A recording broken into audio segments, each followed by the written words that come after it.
just point out some of the stuff which are going to be on the test. All right, so conceptually,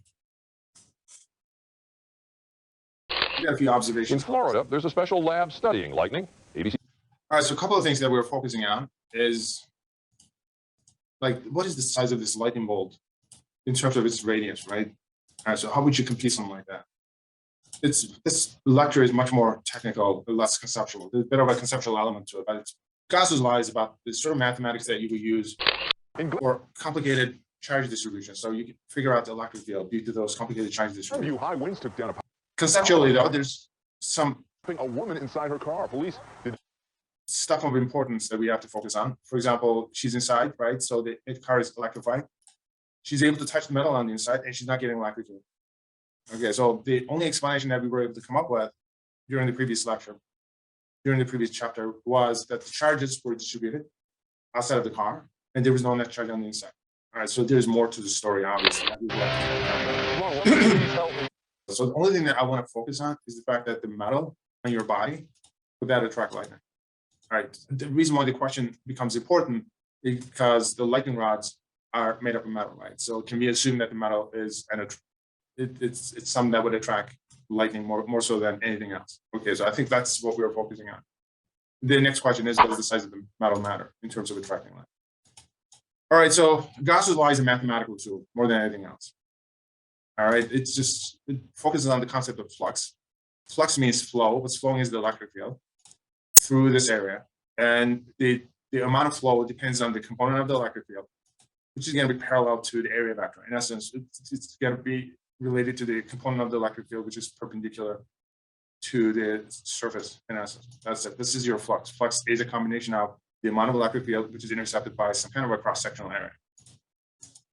And then there's an extra term on the side that we will focus on. So extra term on the side is what causes flux. Cause of flux is the net charge divided by this constant that you're looking at. So the definition of flux is that the flow, the amount of electric field flowing through some kind of a cross-sectional area that you got. All right, so here's the symbol, phi, electric field, area, net charge. Okay, so you got this constant epsilon now. You got their units, and that's pretty much it. All right, so the example of flux is the flow, but the cause of the flow is the net charge within the Gaussian enclosure. Gaussian enclosure is just an imaginary enclosure. All right, so imaginary enclosure, this is just a volume enclosure that you got. Right? You can pick any shape you want. Regardless of the shape, regardless of the size, the flux only depends on net charge within. All right, so the net charge within is responsible for the flux. If it's a positive charge, flux is going to be positive, so it's going to be an outflux or outflow. If the charge is negative inside the enclosure, it's going to give you a negative flux. So it's going to be an influx or inflow. If the net charge within, all right, so here's my imaginary Gaussian region. If the net charge within is zero, because you're summing up the charges, so the net flux is going to be zero. And if there's no net charge inside, if there's nothing inside the Gaussian region, no flux. All right, so that's it. So that's the interpretation. It's a simple mathematical tool. All right, so the flux is caused by the net charge within the enclosure, Gaussian enclosure. So it's caused by the net charge within the Gaussian enclosure. Gaussian enclosure is not a real enclosure, it's an imaginary enclosure. All right, so you find a region that contains a net charge, and then you just draw out some kind of an imaginary enclosure around it. Because you can get to pick the sort of enclosure that you want to have around it. We usually come up with like highly symmetrical enclosures, like, I don't know, like a sphere, because you know how to compute with spheres, or it could be a cylinder, it could be a cube. All right, so people usually come up with enclosures that they know how to handle mathematically in order to estimate the electric field generated by that charge distribution or created by the charge distribution. All right, so case in point, if you are trying to figure out the charge of the Earth, you can easily use Gaussian. It just seems like it would be an impossible task by this now. All right, so it's a couple of things that we know about.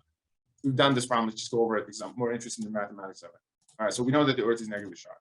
How do we know that? Because the electric field points in the downward direction, radially towards the Earth. The electric field always points towards negative charge. So you draw out your enclosure, Gaussian enclosure. All right, my Gaussian enclosure was supposed to be outside of the net charge. All right, so this screen should be outside, not inside. Evidently I wasn't paying attention. And that wasn't the only thing I wasn't paying attention to, evidently. It becomes fairly obvious. All right, so here's the measured strength of the electric field. So what is the net charge contained within there? All right, R represents the radius. Epsilon naught is just a radius. All right, so we will get to use the Gauss's law. Yeah, let's check to see if all right, I don't. All right, okay, I'm not too happy with my formula selection here, but that's fine. All right, so here's the vector form of the Gauss law. It's kind of like the integral form matter, but that's fine. Okay, let's just go through with this first.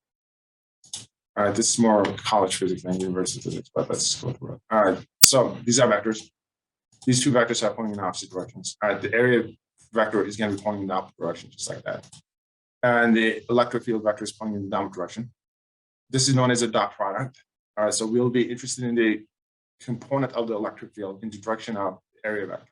So, which means that we're going to be interested in the cosine of the angle in between. So the cosine of the angle in between is going to be 180 degrees. So it's going to give you a negative in essence. And then from here, you isolate Q. And then this is the area of a sphere. All right, so it's going to be 4 pi r squared. So do your back substitution. And then you plug the numbers in. That's it. All right, so this is one way of doing it. If you get multiple choice questions, that's probably the way I would do it. All right, show work problems.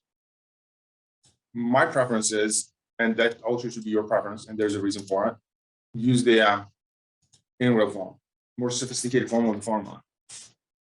All right, so here's your flux. This is the electric field being intercepted by the area of the enclosure, and you will do your integral in the counterclockwise direction. All right, so it's exactly the same thing.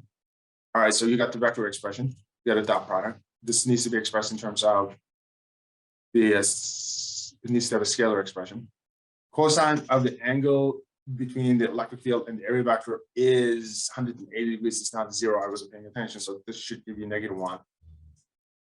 All right, so I would put the -1 right in front of the charge at this point.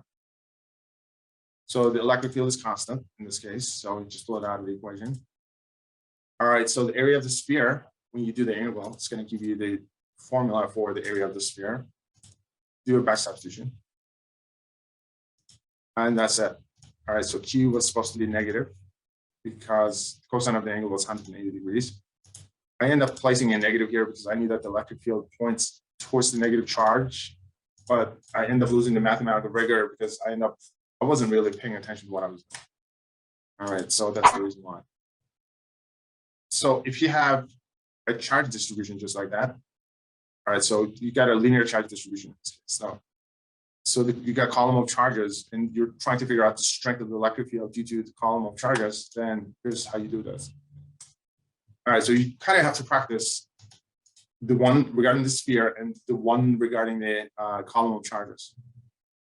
All right, so volume charge density, so net charge is distributed over a volume. Surface charge density, the net charge is distributed over an area, and then you have a linear charge density. Net charge is distributed over a line. All right. All right, so practice these derivations. These are straightforward, and every single problem that you will solve from this point on involving the Gauss law, and you will get to use the Gauss law quite a bit. All right, it will involve either spherical or cylindrical charge distribution. All right, so just get used to doing it. So you have a column of charge, positive charges. All right, so let's figure out the electric field strength due to the column of charges. Here's my Gaussian. Here's the length of the column. All right, here's the radius. This is the circumference. All right, so the charges are uniformly distributed along a line. And so it's going to give you a line charge density. All right, so here's the Gauss law. Electric field is going to be due to the net charge within the Gauss region. All right, so we are expressing the law in terms of its scalar product. All right, so the area vector and the electric field are in the same direction. So this time the angle is 0. All right, so the vector expression becomes a scalar expression for flux. I'm assuming that the electric field is constant in this case, so I'm just pulling it out. So this is the area of a cylinder. So it's going to be 2 pi r, that's the circumference, times the height, which is the length in this case, to do backside fusion. And then figure out the isolate the strength of the electric field. All right, so expressing the net charge in terms of the charge density, and then getting rid of the L's. So it gives you a nice little formula. All right, so on the test, you cannot use this formula if it's a short work problem. All right, so you have to go through the derivation. On the multiple choice though, this formula is on the formula sheet, so you can use it as is. If it's multiple choice, you can use the formulas, obviously.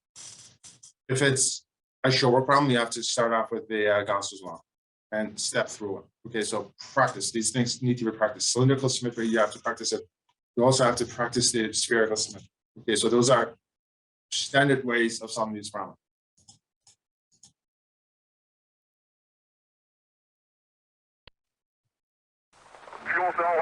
All right, so the airplane is getting struck by lightning. You're safe on the inside. You're inside a car. There's a high power line on top of the car. You're safe on the inside. Why? Believe it or not, I asked the same question twice. All right, so the reason is because the net charge remains on the outside. So we got that far. This is from last week. So the net charge is going to remain on the outside. Fine, because the light charge will repel. The furthest that they can repel each other is going to be the surface. Got it. All right, that's fine. The question is, hey, you're touching the inside of the metal. Why aren't you getting shocked?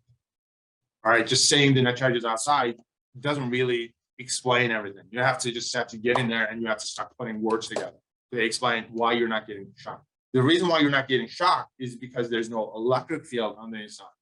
And then you're thinking, who cares? Well, you should, because the charges move in the direction of the electric field, along the direction of the electric field. If there's no electric field on the inside, charges cannot move where there's no electric field. All right, charges need to be pushed. Electric field is an electrostatic force field that pushes the charges. All right, something has to push the charges through your body for you to get shocked, for you to get electrocuted. All right, that something is the electric field. If there's no electric field, well, then you're not going to get shocked. All right, that's the main reason. Net charge is outside, but there's no inducement on that net charge to go through your body. Nothing is pushing the charges, forcing the charges to go through your body in the absence of an electric field. So the question is, how do we know that there's no electric field with it? Well, we know there's no electric field with it, because the net charge remains on the outside, right? So lightning comes in and then boom, it just deposits a net charge onto this conductor, metal conductor, obviously. Charges are repelled to the surface, all right? And they are distributed all over the surface. And then, so I'm interested in the strength of the electric field within. So what I do is I say, okay, so I know how to use the Gauss Law. All right, so I draw my imaginary Gaussian region here, right inside the metal piece. All right, so net charge is outside. There's no net charge inside. So the net charge inside the Gaussian surface is 0. All right, so the net charge within the Gaussian region is 0.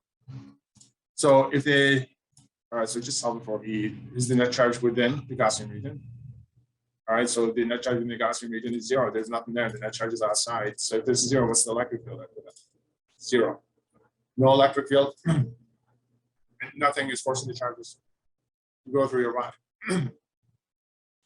All right, so there's 0 risk of getting electrocuted under the circumstances. Absolutely no chance of getting electrocuted. So excess charge remains outside. There's no net charge within. There's no electric field inside, and there's no risk of being shocked. All right, so sensitive electronics usually placed inside these metallic enclosures because they will be protected from any sort of electrical activity or any sort of electrical discharge from outside. All right, that's the reason why. All right, so being inside a metallic enclosure like a car is the safest place to be. If you can't do that, you should get into a metal car. The car's metal body discharges the current away from the driver.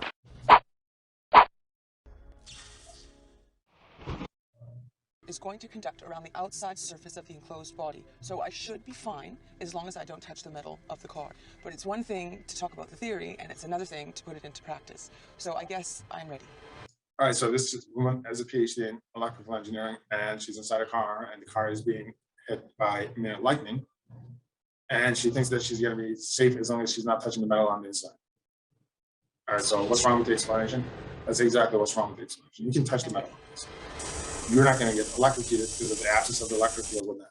Got it? Because of the absence of the electric field with that. There's no electric field inside the metallic enclosure. Electric field is what drives charges through your body. All right, so no electric means that there's no risk of being electrocuted. So you can touch all the metal on the inside and you are still fine.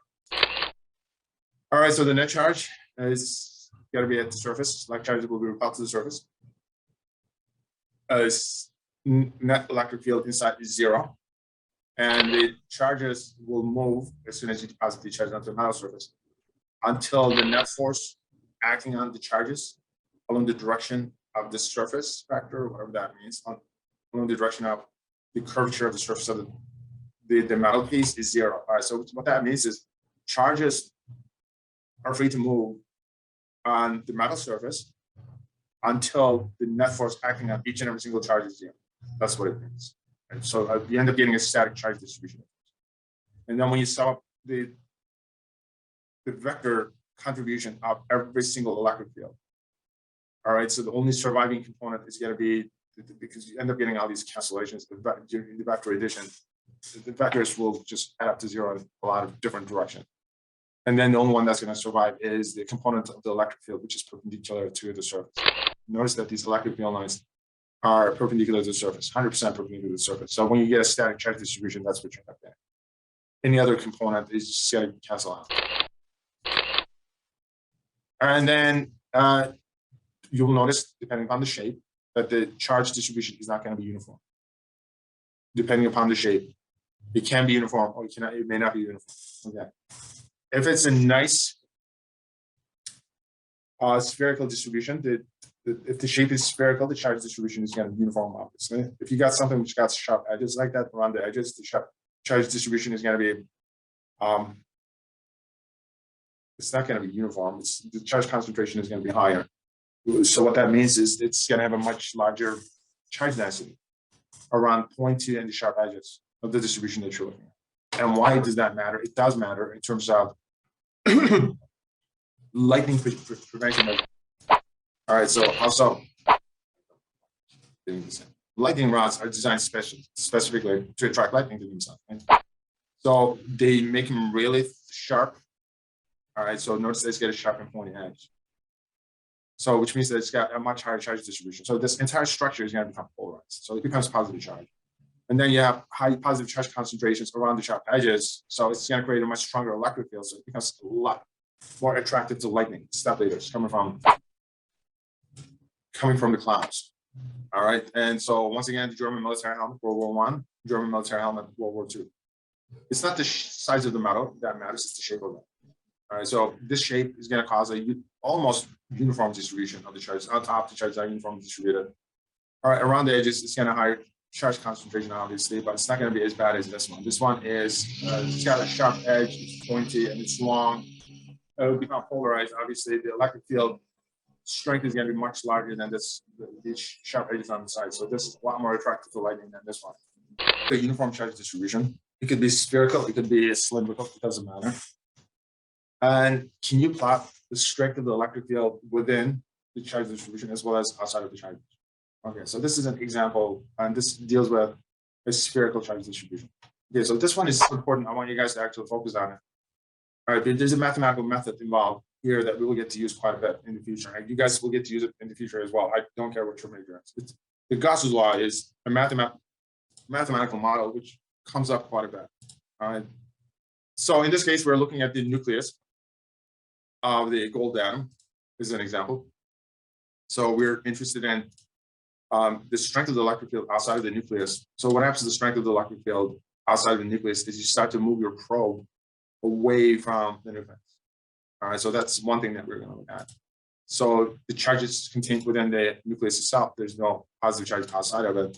So the Gauss Law is kind of it's the way to do this sort of problem. All right. So here's the area of a sphere. So we come up with a spherical Gaussian region.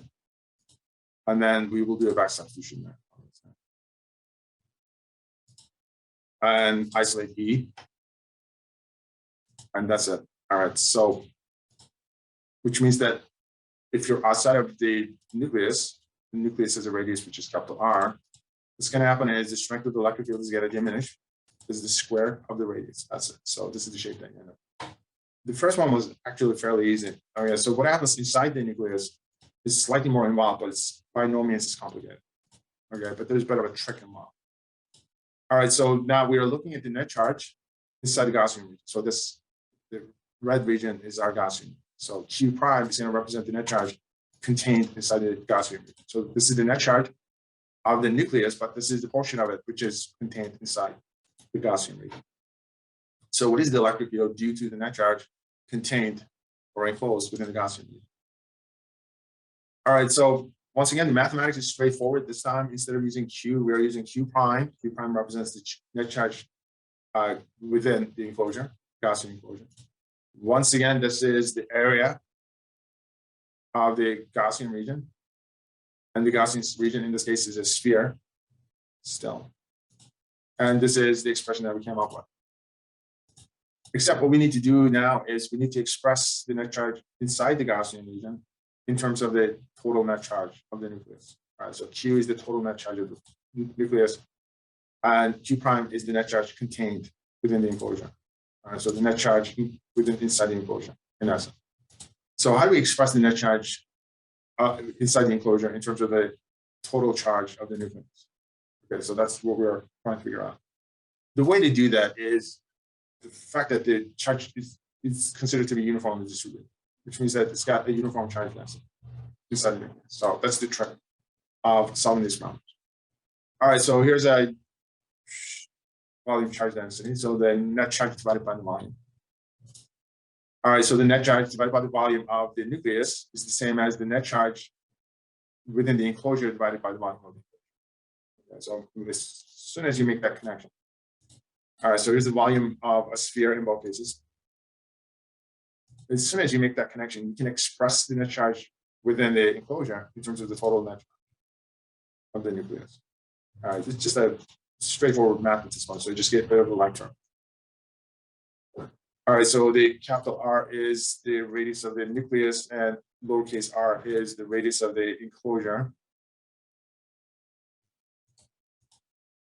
So the Q prime is being expressed in terms of the net charge. And you got the cancellations in terms of the lowercase r's. All right, so I separated the variables from the constants. So Q is going to be a constant. Everything else is a constant. The radius of the nucleus is a constant. The only variable is r. All right, so according to this, the strength of the electric field is going to vary directly with the radius. So which means that as you start to move from the center of the nucleus upward to the edge, all right, so strength of the electric field is going to increase linearly. That's what it is. All right, so inside the strength of the electric field is going to increase, and once you're outside of the nucleus, it's going to diminish inversely as the square of the radius. All right. Again, guys, this is the sort of math that I would practice. Okay, just make sure that you know how to do this. So cylindrical symmetry, spherical symmetry, and if you have some kind of a charge distribution, like a volume charge distribution inside a sphere or a cylinder, you should be able to just come up with these kind of formulas. All right, so this requires, once again, just practice here. So your written portion of the test is going to be related to the problems that I emphasize. All right, just problems that I emphasize. Spherical charge distribution, spherical symmetry, cylindrical symmetry, and some kind of a charge distribution. All right, and make sure while you're doing the math, if you have to mumble to yourself, just mumble to yourself. Guys, just talk it out as you're doing the math. Okay, so that it's not done in abstraction. Okay, so the mathematics, you can express the ideas that you're expressing, ideas in English using mathematics. Mathematics, more or less, it's a language. It's much more concise than any other language here on Earth, obviously. Because you can translate the expressions into numbers as well using that. So make sure you have the picture in your head that you can verbally express, and the same thing needs to be expressed in the form of math. Because a lot of the times when I'm grading, you guys kind of have the math, right? You're doing it to you're doing it as if it's muscle memory. All right, it's like either you guys are practicing the lectures a number of times, so it's not really related to, it's not completely connected to the concepts. You guys are doing it like, hey, this is a math problem. It's nothing that we do as a math problem. All right, you use mathematics to express ideas, and the ideas that you're expressing are ideas from physics. It's these things you're not, when ideas are expressed in math, but physics is not math itself. Physics itself is not math. All right, and your solutions are too mechanical, and then because it's so mechanical, you guys sometimes get confused and you're not able to get yourself out of that situation because the understanding of the concept is not there. All right. And so this requires practice. Literally, you have to talk to yourself because you're solving a problem. Okay. I mean, if you don't want to look crazy, don't do it at a coffee shop, obviously. All right. Just don't do it mechanically. Just try, just do something and then check to see if you can do it differently. Just play with it a little bit. So that's my advice. Just like physics 1 and physics 2, the concepts build upon each other. Okay. So Gauss Law is a powerful tool. Without the Gauss Law, you got calculus, the sort of calculus that we ended up using last week. Okay, that was involved. You have to be really good at that sort of stuff as well, but that's next level up usually. But the Gauss Law is just going to come to our rescue time and time again. Make sure that you practice it enough so you're comfortable with it during the next chapter, the chapter after, and so forth. All right, so that's what we were going for. All right, so it's a spherical symmetry. It's a uniform charge distribution in this case. All right, so here's the nucleus of the atom. If you're outside, obviously, if you're interested in the strength of the electric field outside the nucleus, you place your Gaussian surface outside of the region, right? Outside of the nucleus. And then if you're interested in the strength of the electric field within the nucleus, then you end up placing your Gaussian surface within the region, and then you carry out the calculation.